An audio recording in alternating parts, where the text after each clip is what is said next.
Hello friends, आज आपण बघणार आहोत भरलेली भेंडी। भेंडी ना मी मस्त स्वच्छ धुवून घेतलेत आणि एकदम स्वच्छ धुवून घेऊन ना असे मधी मी अशा प्रकारे मधी कट करून पण मी घेतलेत। तुम्हाला सुद्धा स्वच्छ धुवून घ्यायचे आणि अशा प्रकारे मधी तुम्हाला कट करून घ्यायचे भेंडी। आपल्याला भेंडी भरायची आहेत मस्तपैकी, चांगली कुरकुरीत आणि क्रिस्पी करायची आहेत आपल्याला भेंडी। ठीक आहे, ती कशी करायची ते तुम्हाला मी दाखवते। सर्वात प्रथम आपण आधी ना शेंगदाण्याचं कूट घेऊया, 2 चमचे।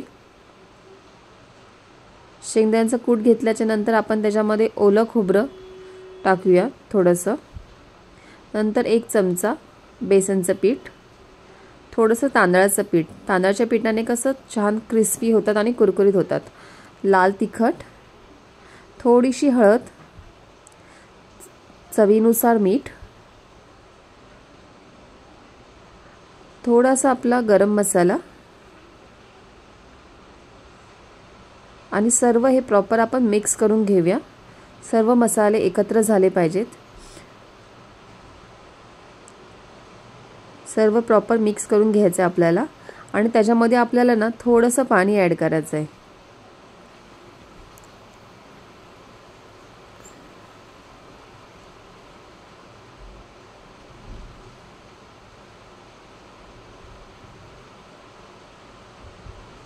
आता आपण भेंडी ना हा मसाला जो आपण रेडी केलाय ना तो भेंडी आपण चिरून घेतले, त्याच्या मधोमध आपल्याला हा मसाला भरून घ्यायचा आहे। अशा प्रकारे आपल्याला हा मसाला ना प्रॉपर भरायचा आहे। तांदळाचं पीठ टाकलेत ना भेंडी मस्त कुरकुरीत आणि क्रिस्पी होतात, त्याच्यामुळे थोडंसं तरी तांदळाचं पीठ आपल्याला त्यामध्ये ॲड करायचंच आहे। आणि भेंडी ना प्रॉपर आतमध्ये ना चेक करून घ्यायची आहेत, कापताना एकदम व्यवस्थित कापून घ्यायची आहेत। हे बघा, आपली सर्व भेंडी ना अशा प्रकारे मस्त भरून घेतलीत आपण, एकदम भरपूर आतमध्ये सारण टाकले, त्याच्या आत चांगली भरून घ्यायची आहेत। पॅन एक साईडला मी गरम करायला ठेवला आहे, त्याच्यामध्ये थोडंसं आपण तेल ॲड करूया आणि आपली भेंडी ना तव्यावरती शॅलो फ्राय करून घेऊया। डीप फ्राय आपल्याला नाही करायचे।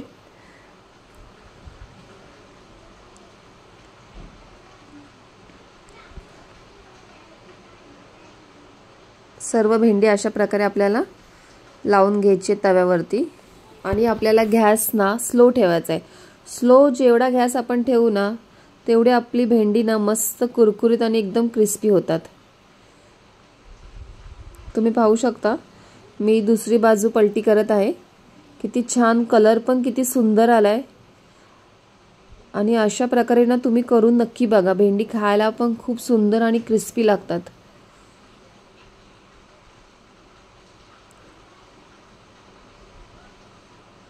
बघा किती छान आणि एकदम टेस्टी झालेत भेंडी। सर्व भेंडी आपण मस्त अशी स्लो गॅसवरती आपल्याला मस्त फ्राय करून घ्यायची आहेत। थोडंसं वरून मी ओलं खोबरं ॲड केलंय, खूप छान आणि टेस्टी डिश लागते। तुम्हाला माझी रेसिपी कशी वाटली ती मला नक्की कमेंटमध्ये सांगा आणि माझ्या रेसिपीला लाईक, शेअर आणि सबस्क्राईब करायला अजिबात विसरू नका। थँक्यू।